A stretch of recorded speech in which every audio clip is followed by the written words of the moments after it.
Intervention de la journée. Alors, dans notre salon d'histoire, on traite de l'histoire, de manière générale, de toutes les histoires. Et même pour des sujets qui sont plus, entre guillemets, si vous me permettez l'expression, qui sont graves, qui sont un petit peu, voilà, je dirais pas plus sérieux, mais parce que tous les sujets sont sérieux en histoire, mais qui peuvent comporter une certaine gravité. Et avec M. Youssef Indy, qui est un intellectuel franco-marocain, que nous avons le plaisir de recevoir dans notre salon, au sein de notre fondation, et c'est la première fois qu'il intervient à El Jadida, ce qui nous rend très heureux. Voilà, nous recevons M. Youssouf Indy, qui est un chercheur. Merci. Merci. Que certains parmi vous connaissent et que d'autres vont connaître et qui vont commencer à partir d'aujourd'hui, s'il vous plaît, à partir d'aujourd'hui, ils vont commencer à le suivre sur plusieurs chaînes, YouTube essentiellement, et qui va nous traiter de géostratégie et l'islamisme, vu les circonstances et vu la situation géostratégique mondiale, le messianisme aussi a son importance. Il sera présenté par M. Rachid Achachi, d'Onde de Choc, que beaucoup de vous connaissent et que nous sommes très heureux aussi d'accueillir dans notre ville à El Jadida. Merci. Merci à vous.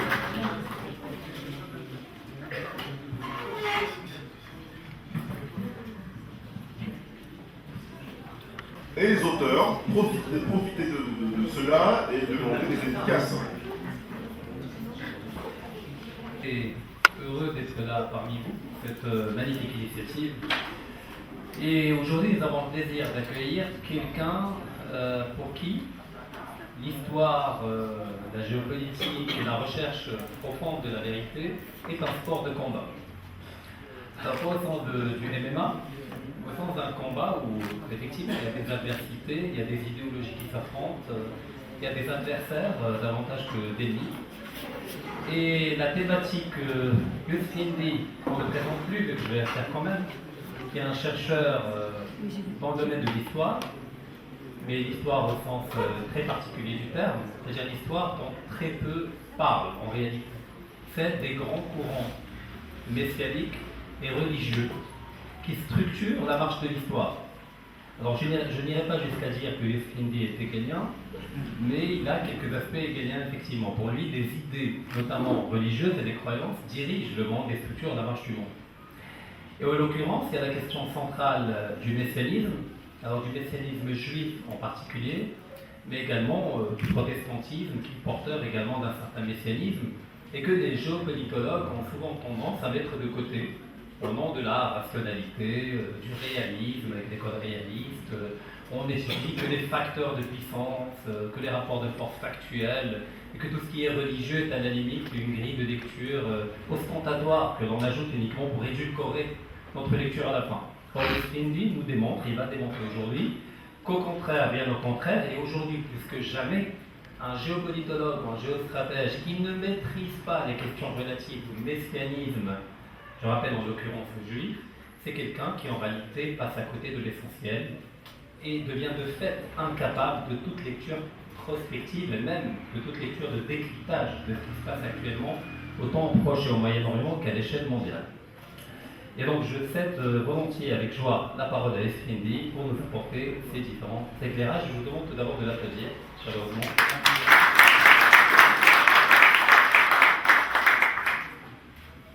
Merci beaucoup Rachid, merci à Sis Derri pour l'invitation, merci à la Fondation, merci au public qui est là, merci à tous. Salam alaikum wa rahmatullahi wa barakatuh. Alors, le sujet que je vais aborder est un sujet qui est un peu, en tout cas qui peut paraître un peu obscur et pour certaines personnes peut paraître d'une certaine façon singulière et assez inhabituelle. La question du messianisme dans la politique et le messianisme dans la géopolitique. C'est un sujet qui aujourd'hui est connu par de plus en plus de gens, y compris dans le monde occidental, compte tenu des déclarations des dirigeants israéliens depuis le début du massacre du génocide à Gaza. C'est pour ça que je vais commencer par une ou deux citations pour que vous ayez un peu le contexte idéologique en Israël actuellement. Le 14 avril dernier, sur une grande chaîne de télévision française, LCI, il y a eu une interview d'Ehud Barak, un ancien premier ministre israélien, ancien ministre de la Défense, qu'on pourrait plutôt classer dans le sionisme laïque de gauche. Et il a fait la déclaration suivante, qui peut vous paraître surprenante. Netanyahou est sous l'influence de ses ministres messianiques.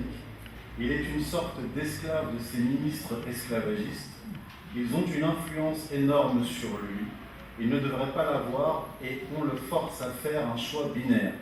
Il ne peut rien accepter d'autre. Ses ministres lui demandent de déclencher une escalade pour accélérer la venue du Messie. Alors, on pourrait penser que c'est simplement une déclaration d'un opposant politique. Or, lorsque le massacre à Gaza a commencé, le Premier ministre israélien Benjamin Netanyahou a déclaré, je cite, « Nous, le peuple juif, sommes le peuple de la lumière et les Palestiniens sont le peuple des ténèbres. » Et il a également déclaré que, avec ce début de massacre à Gaza, nous réalisons les prophéties d'Ésaïe. Ésaïe est un prophète de la Bible hébraïque, de l'Ancien Testament. La thématique religieuse et messianique dans la politique israélienne n'est pas nouvelle, mais elle est nouvellement connue du grand public. Alors ce que je vais essayer de faire ici en deux temps, c'est d'abord essayer de retracer la genèse, l'histoire de ce messianisme, de ce sionisme messianique, et dans un deuxième temps aborder le messianisme américain qui va vous permettre de comprendre, au-delà de l'influence des lobbies, l'influence religieuse sur la géopolitique américaine et son soutien inconditionnel à l'État d'Israël. Alors pourquoi est-ce que je parle de sionisme messianique des origines et non pas d'un sionisme messianique récent?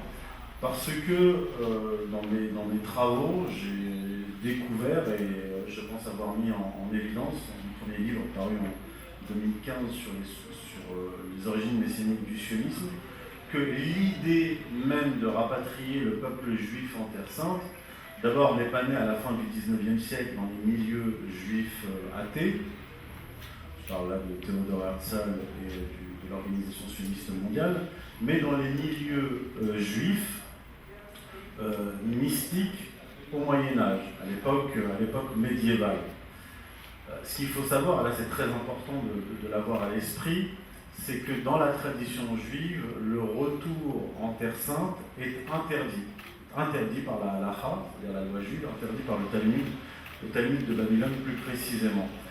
Dans ce qu'on appelle un midrash, interprétation de la Bible hébraïque qui fait souvent loi, il est interdit de retourner en Terre Sainte, il est aussi interdit d'essayer de hâter la venue du Messie. On est au IIIe siècle. C'est ce qui explique pourquoi les tentatives de retour en Terre Sainte par les Juifs ont toujours été des exceptions et non pas la règle. Toujours été des exceptions, car ces tentatives violent la loi juive. À partir du XIIIe siècle, il y a eu un tournant, il y a une tradition, la tradition mystique juive, plutôt une tradition à l'intérieur de cette tradition, qui a commencé à contourner cet interdit. Et des tentatives ont eu lieu au XIIIe siècle, au XVIe siècle, ainsi de suite. Je ne vais pas rentrer dans le détail de cette histoire, et ce qui va nous intéresser, c'est le XIXe siècle. Je ne vais pas vous faire un exposé de mon livre sur le sujet.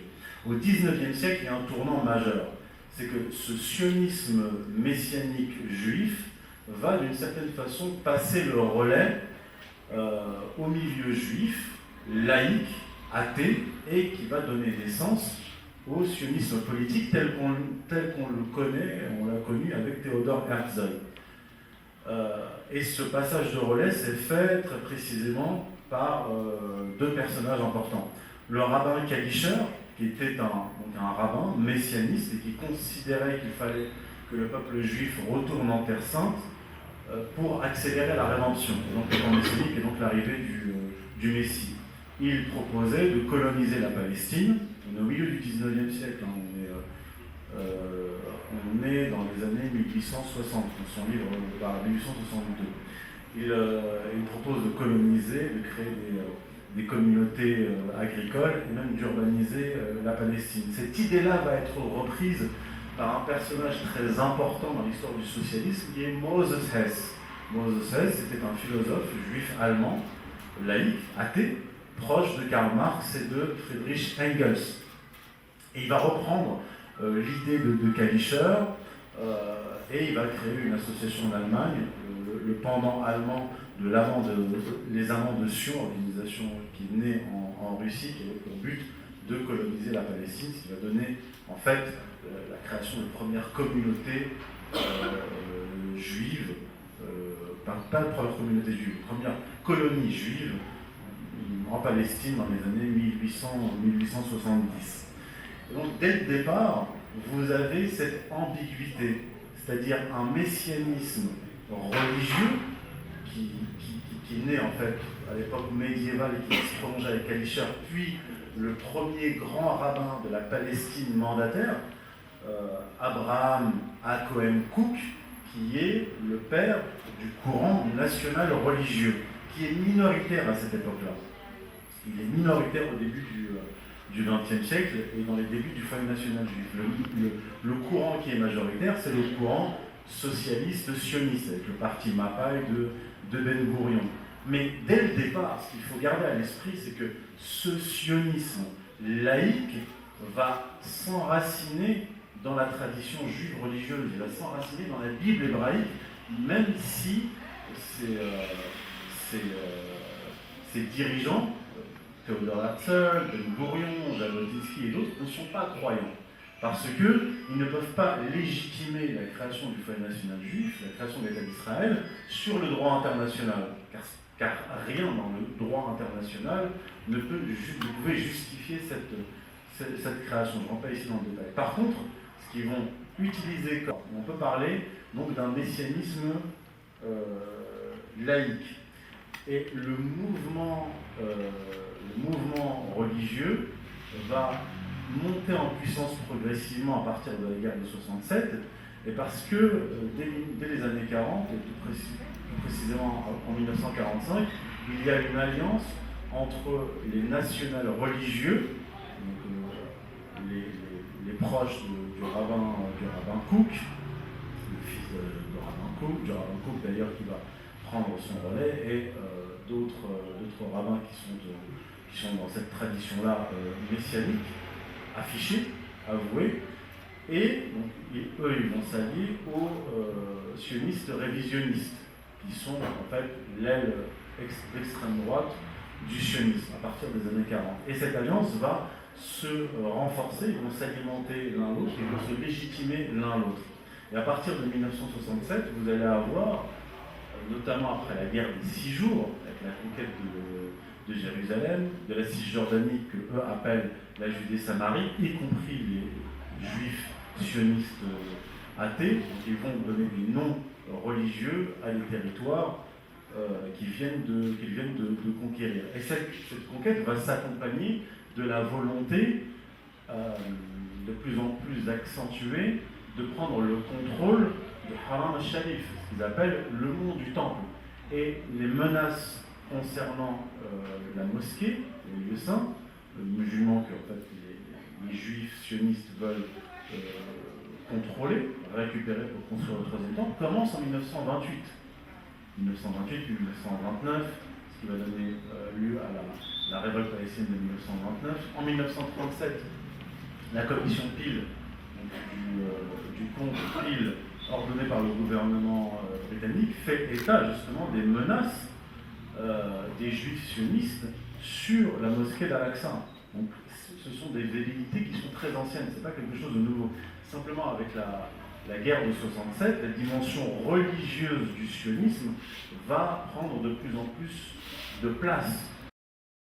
Le sionisme a une place politique importante et sociologique. Il y a des sondages et des statistiques qui mettent en évidence qu'effectivement, vous avez dans la société israélienne, dans tous les domaines, que ce soit dans l'éducation, dans l'armée, dans la société, dans la politique, une montée en puissance, une montée démographique des juifs religieux qui veulent établir un État d'Israël qui s'étend du Nil à l'Euphrate. Et le Nil à l'Euphrate, ça renvoie à la Bible hébraïque, Genèse 15-18. Et quand on remonte l'histoire du sionisme athée, on retrouve cette référence du Nil à l'Euphrate. Dans les mémoires de Théodore Herzl, volume 2, page 711, on dit que le futur État d'Israël s'étendra du Nil à l'Euphrate. Ben Gourion, dans un livre publié en yiddish en 1918, parle du futur État d'Israël du Nil à l'Euphrate. Il dit qu'il faut conquérir le Sinaï, le sud de la Syrie, le Liban jusqu'au fleuve Litanie, et ce qui s'appelait à l'époque, après le découpage du Proche-Orient, la Transjordanie qui est devenue la Jordanie.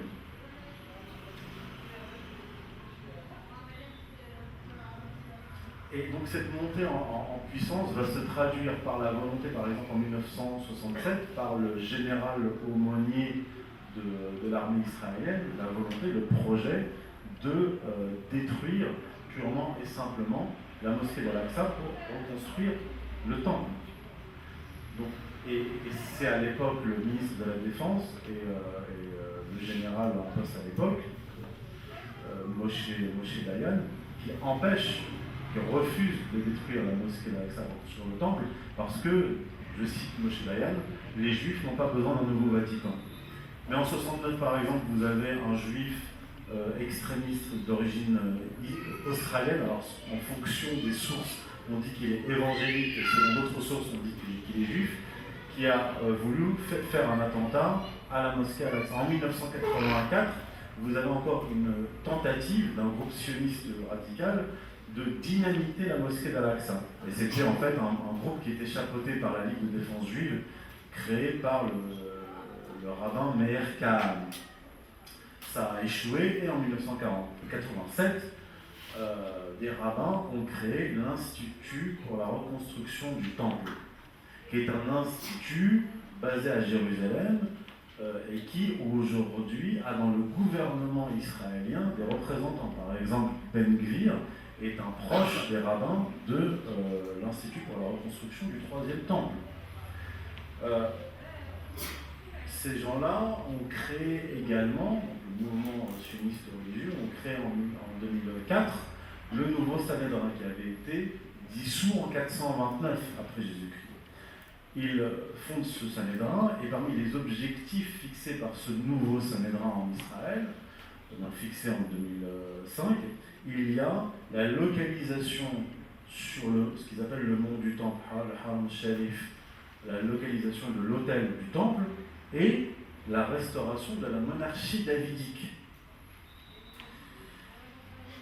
Et cette tendance, ce mouvement messianique va continuer de s'accentuer, notamment depuis une dizaine d'années, où on a, par exemple, le journaliste franco-israélien Charles Landerman l'explique dans un livre au nom du Temple, il explique qu'en fait, depuis 2013, en Israël, il y a le gouvernement le plus fanatique de l'histoire du sionisme. Et aujourd'hui, au moment où je vous parle, depuis les élections de 2022, décembre 2022, la coalition au pouvoir, qui réunit le Likoud, les religieux ashkénazes, les religieux séfarades et d'autres mouvements religieux messianiques extrémistes, forme le gouvernement le plus fanatique de l'histoire d'Israël. Le gouvernement le plus fanatique parmi les gouvernements fanatiques qui se succèdent depuis 2013. Et Ben Gvir, par exemple, qui est lié à l'Institut du Mont du Temple, qui est ministre de la Sécurité nationale, il a en charge le statu quo à la mosquée d'Al-Aqsa. C'est lui qui est en charge du statu quo. En 2022, septembre 2022, l'Institut du Temple a fait venir du Texas 5 vaches rousses élevées par un évangélique américain. Des vaches rousses, en fait, vaches rousses messianiques qui doivent être utilisées pour purifier les futurs prêtres du temple, pour mener les premiers sacrifices et les premiers rituels avant la reconstruction du troisième temple. Dans l'institut du temple, tous les instruments sont prêts pour la reconstruction du temple. Benjamin Netanyahu a par exemple reçu, il y a quelques années sous Trump, le secrétaire d'État Mike Pompeo, qui est un chrétien évangélique, à Jérusalem, et il lui a présenté la maquette du futur temple. Pareil pour l'ancien président brésilien Bolsonaro, qui était aussi un évangélique. Alors pourquoi je vous parle de tout ça? Parce que l'épuration ethnique actuelle à Gaza s'inscrit dans ce projet initial du sionisme, c'est-à-dire créer un État exclusivement juif du Nil à l'Euphrate. L'épuration ethnique en cours à Gaza était prévue depuis longtemps. D'ailleurs, mon premier livre paru en 2015, j'en parlais pas parce que je suis dedans, mais parce que simplement je lis les Israéliens, et j'ai lu un plan publié en juillet 2014 pendant le massacre à Gaza par Moshe Feiglin, qui était le vice-président de la Knesset, le Parlement israélien, qui fait partie de cette tendance religieuse messianique, et qui disait qu'il fallait bombarder Gaza avec une puissance de feu maximale, chasser tous les habitants de Gaza vers le Sinaï, donc en Égypte, et donc pour que Gaza soit récupéré par les Juifs, peuplé par les Juifs, parce que Gaza fait partie, selon lui, de la terre des Juifs, et qu'elle ne demeurera jusqu'à la fin des temps. Et si vous lisez la Bible hébraïque, quand vous lisez par exemple le livre de Josué qui relate la conquête mythifiée par Josué de la Terre Sainte, vous trouvez Gaza parmi les villes qui appartiennent, qui ont été conquises par les Hébreux. Et c'est cette vision biblique, parce que la Bible hébraïque peut être lue comme un texte religieux, les textes bibliques peuvent être lus comme des métaphores, et on peut en tirer des enseignements, mais ça devient extrêmement dangereux quand la Bible hébraïque devient un manuel politique, un outil messianique, et même eschatologique. Et en fait, les juifs sionistes ne sont pas les seuls dans cette situation. Ce qui m'amène, ne sont pas les seuls à utiliser la Bible hébraïque comme un manuel politique et comme un outil politique et géopolitique. Les Américains également, ce qui permet de revenir au messianisme américain, parce que si, outre, comme je l'ai dit, l'influence du lobby pro-israélien sur les États-Unis, si on n'étudie pas l'histoire religieuse et messianique des États-Unis et qu'on ne comprend pas l'influence qu'a le messianisme sur la géopolitique américaine, on ne peut pas comprendre le soutien conditionnel des États-Unis à Israël. Parce que l'influence du lobby ne suffit pas à expliquer ça, puisque ça conduit les États-Unis à mener une politique et une géopolitique qui s'éloignent de ses propres intérêts nationaux. Alors je ne vais pas revenir à l'Angleterre des 16e ou 17e siècle, mais il faut quand même l'évoquer brièvement. L'Angleterre connaît plusieurs révolutions religieuses et politiques à partir du XVIe siècle. Dans les années 1530, l'Angleterre se sépare officiellement de Rome, de la capitale du catholicisme. Elle largue les amarres par une réforme religieuse dans les années 1500. Et d'ailleurs, Thomas Cromwell, qui est l'oncle d'un ancêtre d'Olivier Cromwell qui fera une révolution, la fameuse révolution cromwellienne au XVIIe siècle, dira en 1534 l'Angleterre est désormais un empire. Et c'est lui le ministre principal du roi Henri VIII, si ma mémoire est bonne, et qui mène cette réforme religieuse. Cette réforme religieuse va conduire par la suite, va ouvrir la voie à l'adoption par les Anglais du calvinisme. Et une influence du judaïsme très importante va commencer à s'exercer dans la seconde moitié du XVIe siècle sous la reine Élisabeth Ier. Cette influence va s'exacerber au XVIIe siècle sous Olivier Cromwell, qui est qui est un protestant, calviniste et même millénariste. Et les milieux millénaristes du XVIIe siècle, ce sont en Angleterre, en Hollande et en Allemagne, désirent, et là il y a des écrits sur le sujet, désirent voir le peuple juif accéder à sa rédemption. Donc il y a véritablement la naissance à ce moment-là d'un judéo-protestantisme qui va se développer, qui va ensuite se répandre en Amérique, avec notamment les pères pèlerins. Les pères pèlerins, dans les années 1620, donc, qui quittent l'Angleterre pour l'Amérique, se considèrent eux comme un nouveau peuple élu, comme un peuple hébreu. Ils considèrent l'Angleterre comme une terre d'oppression, l'Atlantique comme la mer Rouge, et ils considèrent l'Amérique comme une nouvelle terre promise, comme une nouvelle Jérusalem, et même comme un nouvel Éden paradisiaque.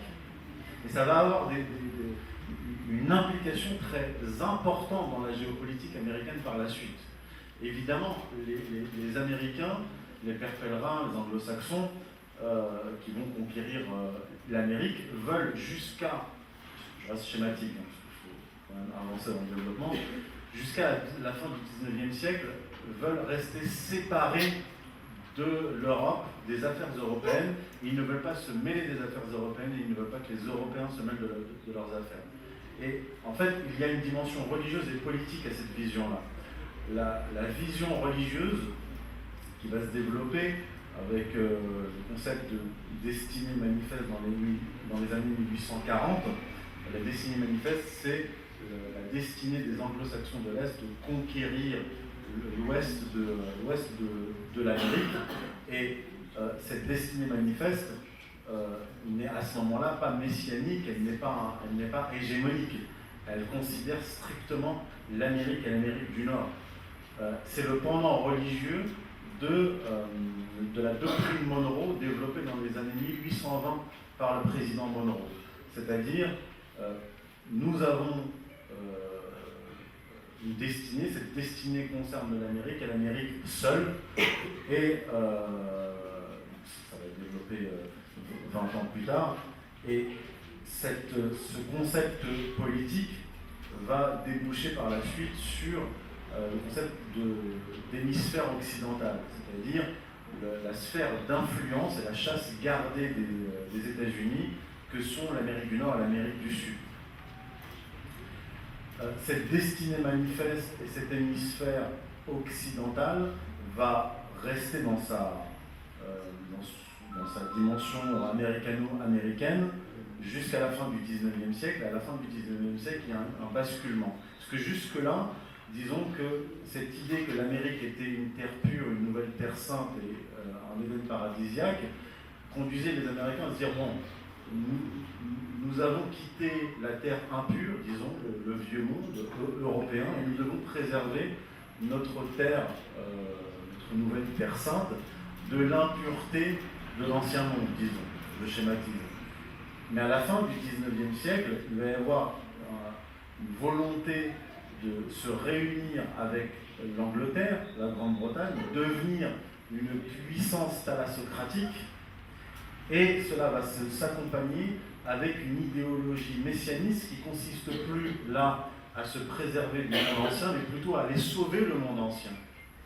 Et là, ça va être très net avec Theodore Roosevelt, puis le président Wilson. Vous avez des citations du président Wilson qui dit « Nous sommes une nation choisie par Dieu pour apporter la rédemption à l'humanité. » Et une rédemption qui prend une forme libérale. Et donc vous avez dans la géopolitique américaine à la fois un messianisme laïque, un peu comme dans le monde sioniste, un sionisme laïque, avec une nation messianique, disons, qui se passe de Dieu et qui va apporter le libéralisme au reste du monde, et un messianisme évangélique qui est quand même héritier de ce protestantisme millénariste qui voit dans le peuple juif un peuple qui est toujours élu et qui doit être ramené en Terre Sainte pour accélérer le retour du Christ. Vous avez deux messianismes qui sont complémentaires et chacun des deux prend l'autre pour son idiot utile. C'est-à-dire que les Israéliens sont conscients du fait que les Américains évangéliques pensent que dans la grande guerre de Gog et Magog, un tiers, par exemple, des Juifs seront exterminés, que le reste seront convertis par le Christ. Ils le savent, ça, mais ils utilisent la puissance américaine qu'ils considèrent comme inutile. Et là, je vous parle de la guerre de Gog et Magog, Yajouj ou Majouj, mais c'est une dimension qui est très importante dans les milieux évangéliques américains. Au niveau démographique, les évangéliques américains représentent entre 80 et 90 millions de la population américaine. Outre le lobby pro-israélien dirigé par des juifs, il y a un lobby pro-israélien évangélique très important, qui a d'ailleurs milité pour que l'ambassade d'Israël, enfin des États-Unis en Israël, soit déplacée de Tel Aviv à Jérusalem. Et vous avez au milieu du XXe siècle un penseur américain, Talcott Parsons, qui va développer le concept d'exceptionnalisme américain, qui est en fait la version américaine de peuple élu. Un exceptionnalisme américain qui conduit les Américains à sauver le monde, en réalité. Et cette rhétorique est utilisée encore et encore.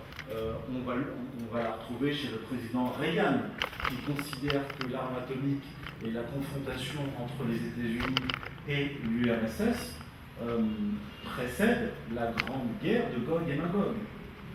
Lorsque, par exemple, en 2003, les Américains décident d'envahir l'Irak, d'attaquer l'Irak, de détruire l'Irak, George W. Bush, peut-être que vous connaissez cette anecdote, George W. Bush appelle le président de la République française Jacques Chirac et pour le convaincre de l'accompagner dans cette guerre de destruction contre l'Irak, il lui dit que Gog et Magog sont à l'œuvre au Proche-Orient et qu'il faut accompagner les États-Unis dans cette guerre contre Gog et Magog.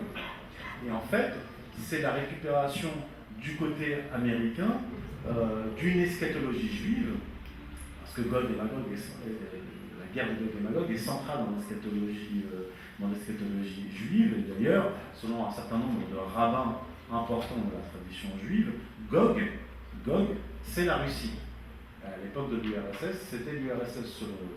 Donc il s'agit, et donc là j'en reviens à la déclaration de Ehud Barak, quand il dit que les ministres messianistes autour de Netanyahou veulent pousser Netanyahou à une escalade, en fait une escalade d'une guerre contre l'Iran pour hâter la venue du Messie. Il y a du côté américain des évangéliques qui partagent la même vision du monde, outre ceux qui sont influencés par le lobby pro-israélien qui veulent déclencher une guerre contre l'Iran depuis des années. D'ailleurs, les Américains, lors de la première guerre du Golfe, ont désigné Saddam Hussein comme un antéchrist.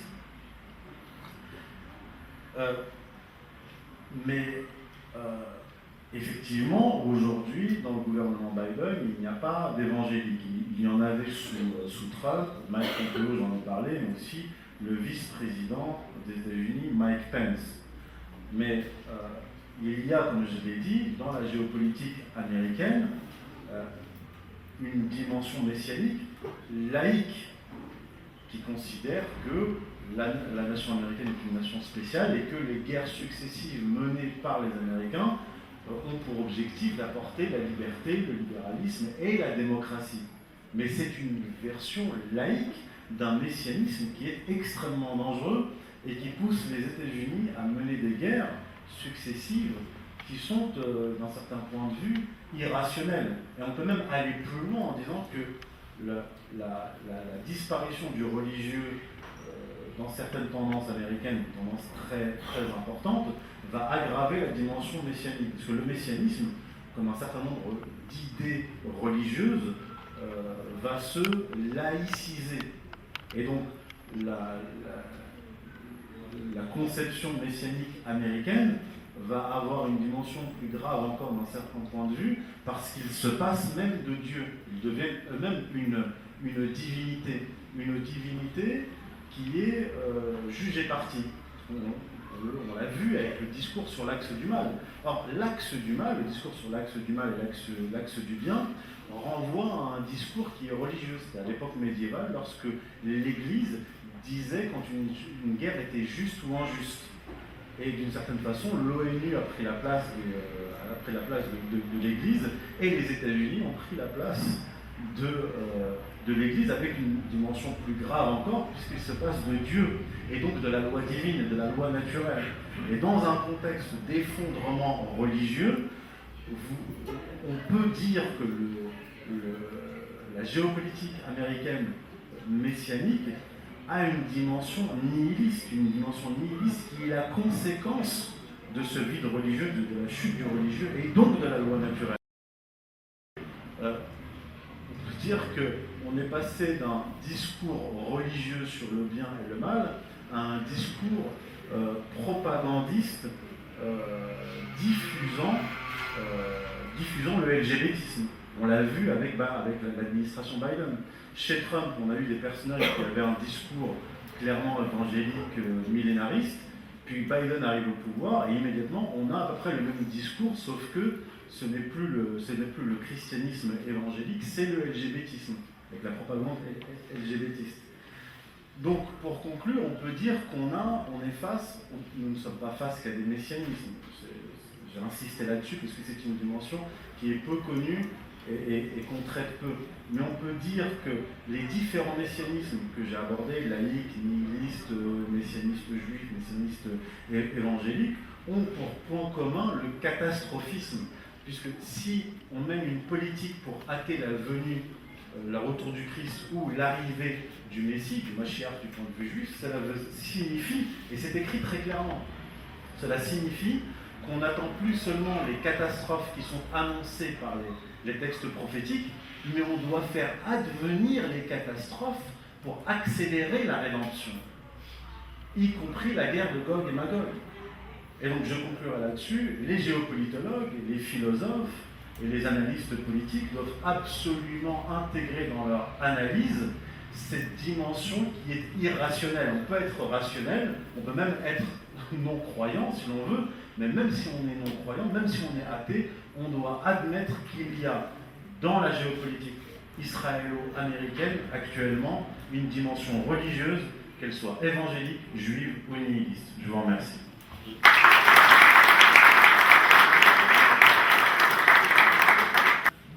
Et l'histoire du messianisme est très importante aussi pour comprendre la situation actuelle. Et je me rappelle très bien de ce que vous venez de dire par rapport à l'histoire de George Bush avec Chirac. J'étais en France, et le Nouvel Observateur, un journal français, de gauche rapporte une histoire. Le président Bush, pour convaincre le président Chirac pour intervenir en Irak en 2003, lui parle de Gog et Magog. Et le président Chirac ne savait pas qui c'était. Alors il demande à son secrétariat de chercher. Il lui dit Gog et Magog sont en train de constituer une armée pour attaquer le royaume d'Israël. Bon, déjà Chirac il se demande si c'était un royaume ou une république. Bon, pour lui c'est une république, mais on lui parle du royaume d'Israël, parce qu'il ne comprend pas la dimension messianique de la chose. Et il demande à son secrétaire qu'est-ce que c'est qu'il y a Gog et Magog. Son secrétaire aussi ne sait pas, et ils appellent Thomas Romer, qui est un spécialiste de la Bible, tout à fait, au Collège de France. Et quand on lui explique ce que c'était, il dit ça va pas, mais j'ai affaire à un fou. Et puis voilà, il balaye ça d'un revers de la main. D'où l'importance aussi de l'histoire du messianisme. Merci beaucoup, M. Indy, et je pense qu'on va donner la parole à l'audience. C'est une conception théologico-raciale, parce que le peuple juif, le peuple élu, est un peuple race dans la conception juive, dans la tradition juive. Et au XIXe siècle, au milieu du XIXe siècle, il y a un historien juif très important, juif allemand, Heinrich Graetz, qui lui va laïciser, disons, l'histoire juive. Lui-même n'étant pas un juif religieux, il va tenter en l'absence d'une historiographie juive, retraçant l'histoire du peuple juif, il va continuer cette histoire religieuse en évacuant justement la dimension purement religieuse du fait d'un athéisme qui est en train de grandir dans les communautés juives et qui a déjà commencé à conduire dans la deuxième moitié du XVIIIe siècle à une assimilation. Donc il fallait répondre à ce danger de l'assimilation, parce que si on perd sa religion, en théorie, si le judaïsme n'est qu'une religion, eh bien on va chercher, c'est la tradition de la Haskalah, la Aufklärung en Allemagne et en Europe, à s'assimiler et à se marier avec des non-juifs, et donc va conduire à la disparition du point de vue des juifs religieux, même certains juifs athées, à la disparition du peuple juif, qui pour eux est une catastrophe. Donc Heinrich Graetz va écrire une version laïque de l'histoire du peuple juif. Mais il y a aussi une autre dimension importante, une dimension culturelle du judaïsme. C'est pas parce que vous devenez un juif athée que votre judéité disparaît. Comme je l'ai dit, au cours du surtout 19e siècle, les idées religieuses, les courants religieux, le messianisme religieux va se laïciser. Et on va même avoir ça au niveau de la langue. À la fin du 19e siècle, au courant du 20e siècle, c'est-à-dire la modernisation de la langue hébraïque qui va être combattue par certains rabbins, puisque la langue hébraïque est pour eux une langue liturgique, la langue de la Torah, des études religieuses. Et si vous la modernisez, vous la laïcisez, et c'est considéré d'une certaine façon comme une hérésie. Donc il y a une culture juive au-delà de la religion juive. C'est pour ça que certains, beaucoup de juifs, se disent juifs tout en étant athées. Mais on va retrouver dans leur culture, dans leur vision du monde, et même parfois, vous avez évoqué Bernard-Henri Lévy, même dans leur vision de la politique et de la géopolitique, une dimension juive. Bernard-Henri Lévy a publié en 2018, je crois, un livre qui s'appelle L'Empire et les cinq rois. Mais quand il parle des cinq rois, il parle des cinq rois amoréens dans le livre de Josué, qui se réfugient lorsque Josué conquiert la Terre Sainte, qui se réfugient dans une grotte, et Josué les fait sortir de la grotte, il met son pied sur leur nuque, et il dit aux Hébreux de tous les tuer. Et Bernard-Henri Lévy dit aujourd'hui les cinq rois, c'est Vladimir Poutine, Erdogan, la Chine, etc. Et je peux vous donner plein d'exemples comme ça, de laïcisation du judaïsme dans le domaine culturel, dans le domaine politique et géopolitique. Donc ça peut paraître antinomique, mais c'est une réalité. Par rapport au débat, non, je ne débat pas avec Jacques Attali, Éric Zemmour, Bernard-Henri Lévy pour la simple raison qu'ils ne veulent pas débattre. Donc c'est pas à moi qu'il faut poser la question, c'est à ceux qui le refusent. Mais ce sera avec plaisir. Une autre question? Dans l'État aux États-Unis, on a des millions, voire des dizaines de millions d'Américains parmi les évangéliques qui sont sionistes. Et de ce point de vue, on peut dire que ce sont des évangéliques millénaristes. Parce que la particularité des millénaristes protestants, depuis en fait le XVIIe siècle, c'est effectivement leur attente fiévreuse du retour du Christ et pour ce faire du rapatriement des Juifs en Terre Sainte. Ça va donner naissance, donc j'ai parlé de Cromwell tout à l'heure, au XVIIe siècle, ça va donner naissance très rapidement au XVIIIe siècle à un mouvement en Angleterre qui est le mouvement restaurationniste, le fait de restaurer le peuple juif en Terre Sainte pour hâter le retour du Christ.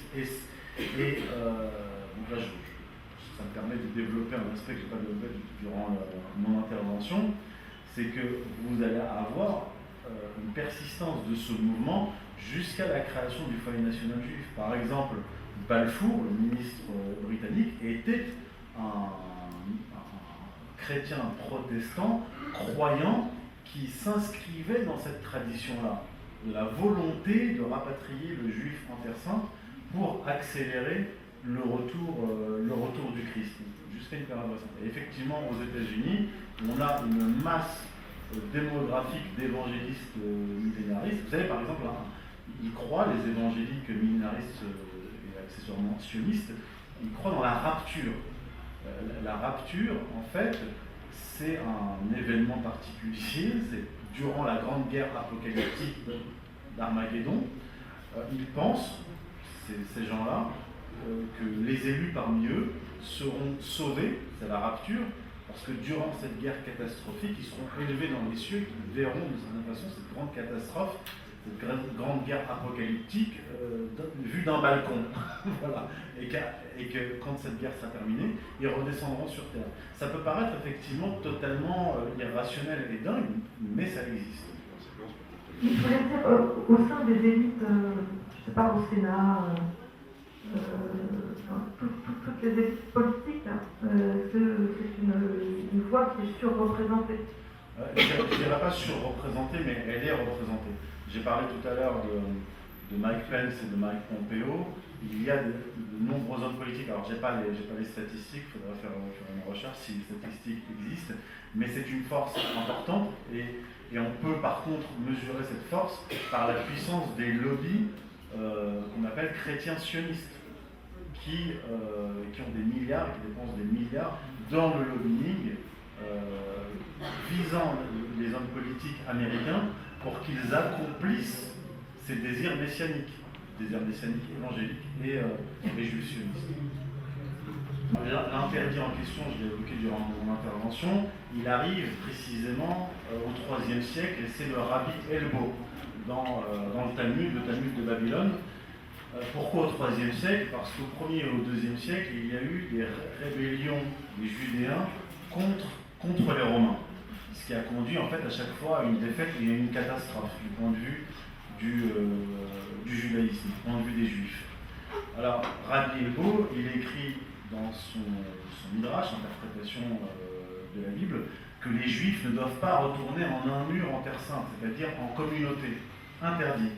Et interdit d'essayer de hâter la venue du Messie, le temps messianique. Et interdiction de révéler les secrets de la fin des temps aux nations. Mais ce que justement j'explique dans mon premier livre, c'est qu'un courant minoritaire au sein du judaïsme va violer cet interdit. Il y a eu des tentatives, par exemple au VIe siècle, il y a eu une tentative de restauration du royaume d'Israël, mais ça reste toujours des exceptions et des violations de la loi juive.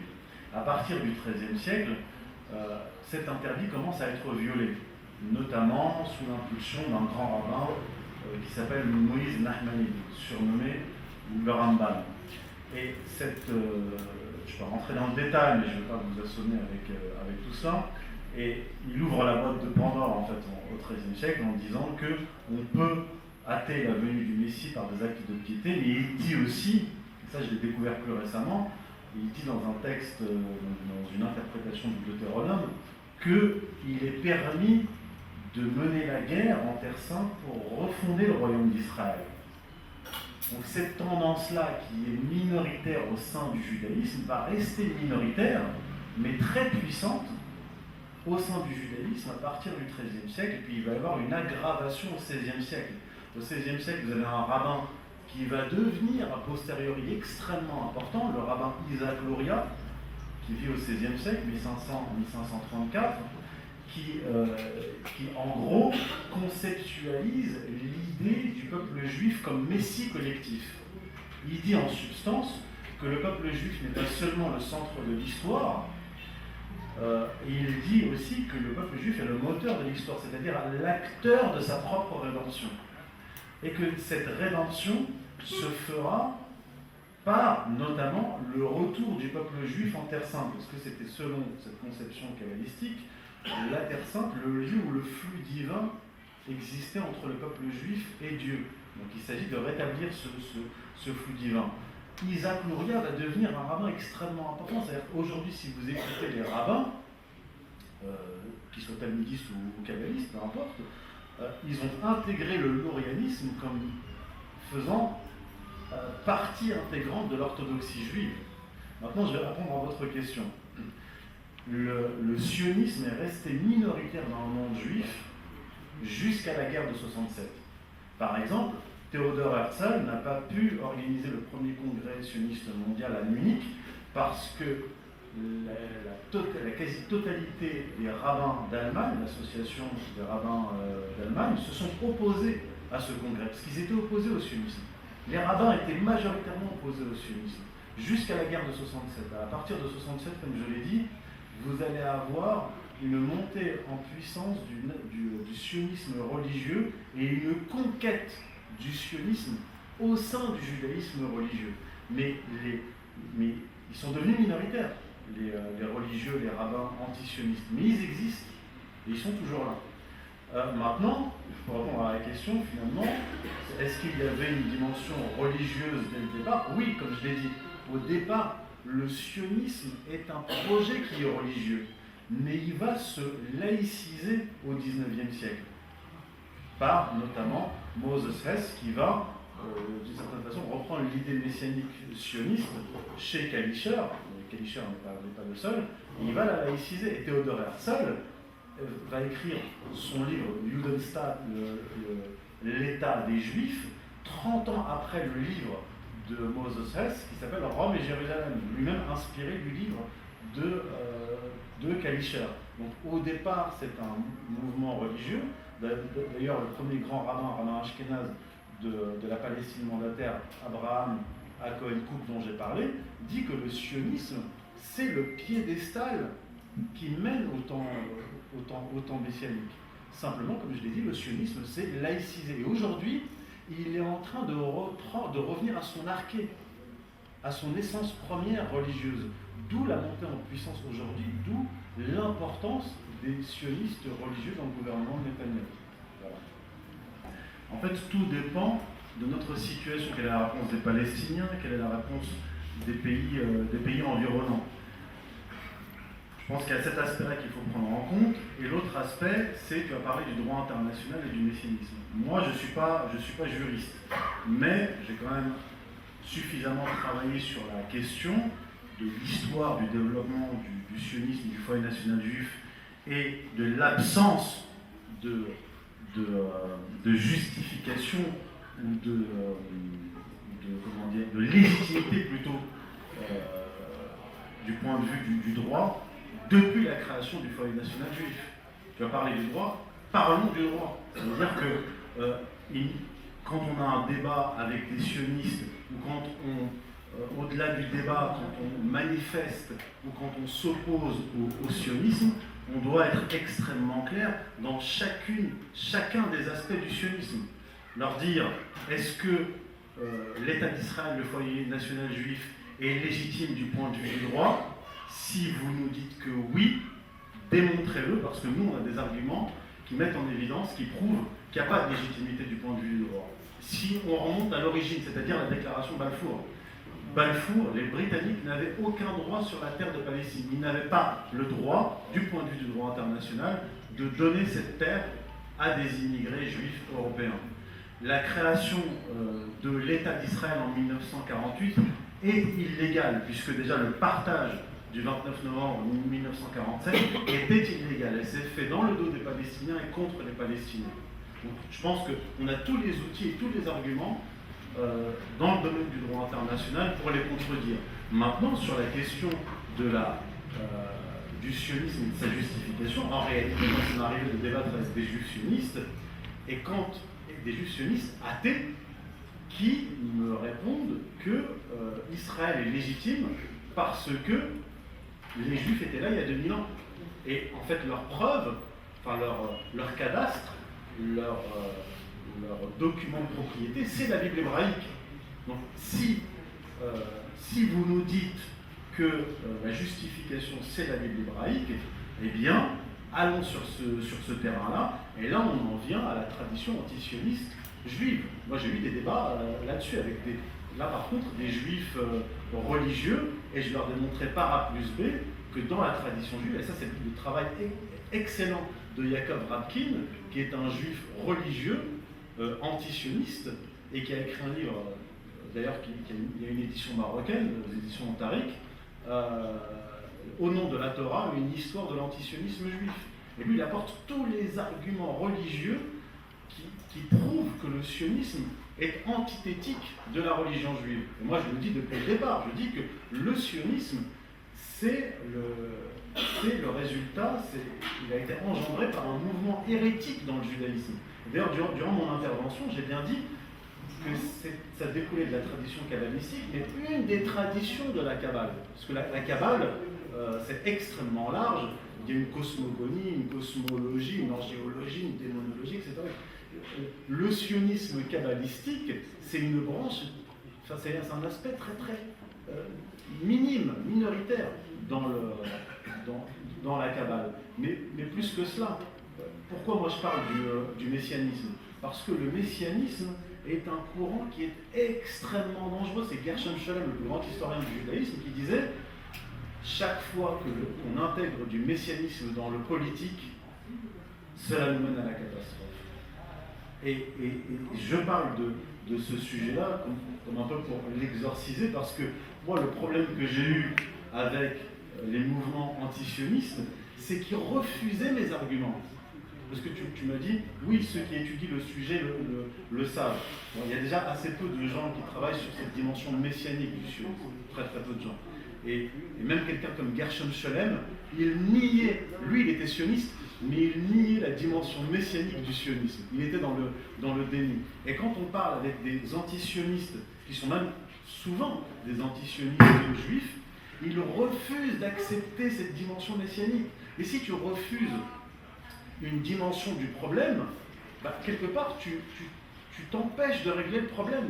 On me répond, non, le sionisme a été accouché, c'est la résultante, c'est la fille du colonialisme européen. D'accord?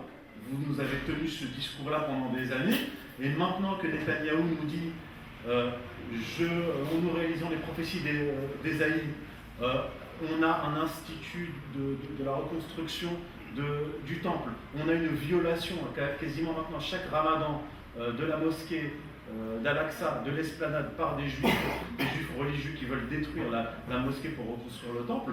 Maintenant que nous y sommes, c'est-à-dire on a la preuve par les faits, et maintenant on dit ce sont des fanatiques, ce sont des fous, ce sont des messianistes, comme si c'était un symptôme d'une maladie passagère. Ça va passer, oui, Netanyahou va tomber, on va avoir un nouveau gouvernement, ça va changer. Non. Il faut accepter cette dimension messianique sur tous ces aspects.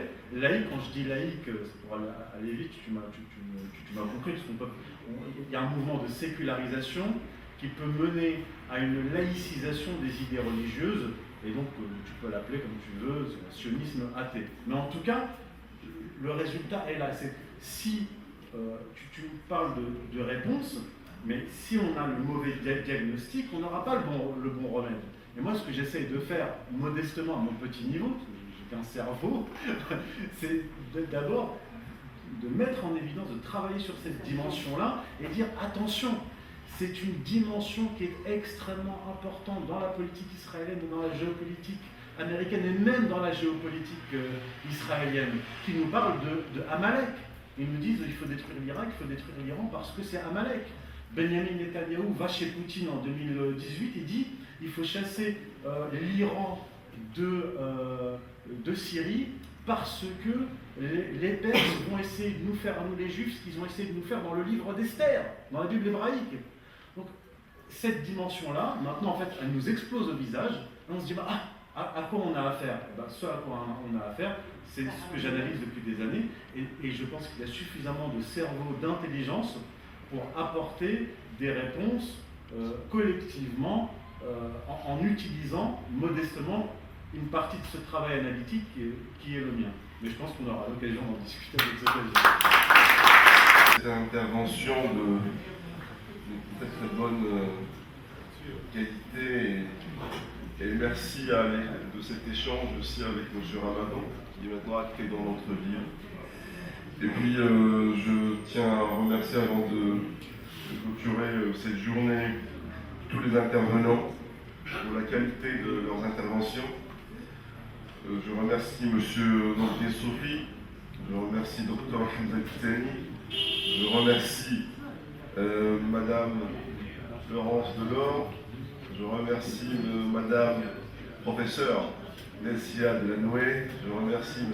Jmarli et bien sûr M. Sophie et surtout un grand merci à M. le Haut-Commissaire qui nous a fait l'honneur de sa présence. Merci beaucoup monsieur, merci à vous tous et je vous donne rendez-vous demain matin pour la dernière intervention de Madame Hanan El-Ghaleghi sera sur la confrérie de Regraga. Merci à vous tous, je vous souhaite une bonne soirée et je vous dis à demain. Merci.